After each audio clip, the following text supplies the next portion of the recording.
So ఇక్కడ tonic ఈ ఈ ఈ షాప్స్కి సంబంధించి ఒక ప్రత్యేకమైన ఎగ్జామ్షన్స్ ఇచ్చారు, పర్మిషన్స్ ఇచ్చారు. దీని వెనకాల ఎవరున్నారు అనేది ఇప్పుడు ప్రస్తుతం అధికారులు తవ్వే పనిలో ఉన్నారు. సాయి కిరణ్ అడిగి మరిన్ని అప్డేట్స్ తెలుసుకుందాం. సాయి కిరణ్ చెప్పండి, సో వై టానిక్ మాత్రమే ఎందుకు ఎగ్జామ్షన్స్ ఇవ్వడం జరిగింది, ఎవరున్నారు దీని వెనక, ఏంటి మీ దగ్గర ఇన్పుట్స్? ఇప్పుడంతా కూడా అదే సంచలనం సృష్టిస్తుంది.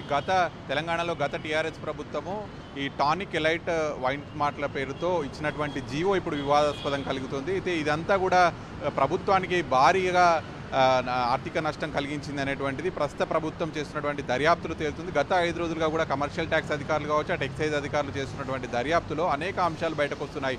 మామూలు సాధారణ వైన్ షాప్కి ఏదైతే ఈ A4 ఎలైట్ వైన్ షాప్కు టానిక్ ఇచ్చినటువంటి పర్మిషన్స్ చూస్తే మామూలు వైన్ షాప్స్కి కేవలం 2 సంవత్సరాల లైసెన్స్ ఫీజు 1,10 లక్షలు తీసుకుంటే దీనికి కేవలం 15 లక్షలు ఎక్కువ తీసుకొని 5 సంవత్సరాల పర్మిషన్ ఇచ్చారు. అంటే 1,25 లక్షలకి 5 సంవత్సరాల పర్మిషన్ ఇచ్చారు.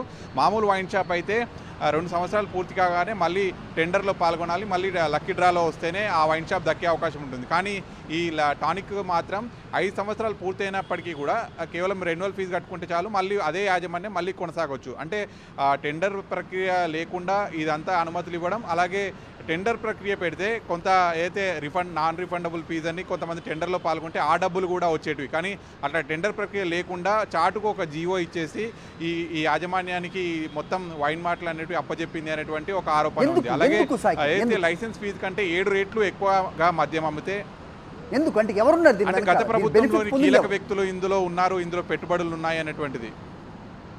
అంటే ఇప్పటి వరకు మనం రోజు చూస్తున్నాం, ఆరోపణలు చూస్తుంటే నవీన్ రావు అనేటువంటి ఒక వ్యక్తి పేరు బయటకు వస్తుందంటే అతను బీఆర్ఎస్లో ఎమ్మెల్సీగా ఉన్నాడు. అలాగే కేసీఆర్కు దగ్గరగా ఉన్నటువంటి వ్యక్తులు, అందులో వారి బంధువుల పేర్లు బయటకు వస్తున్నాయి. ఒక ఎక్సైజ్ ఉన్నతాధికారుల బిడ్డలు, కొడుకులు ఇందులో ఉన్నట్టు వస్తుంది. అలాగే మాజీ ఐఏఎస్ ఒక కూతురు ఇందులో ఉన్నట్టు, సో అనేక మంది పేర్లు వస్తున్నాయి. ఏది ఇంకా కన్ఫర్మ్ కాలేదు, అధికారులు అఫీషియల్గా చెప్పాల్సి ఉంటుంది. విచారణ జరుగుతుంది.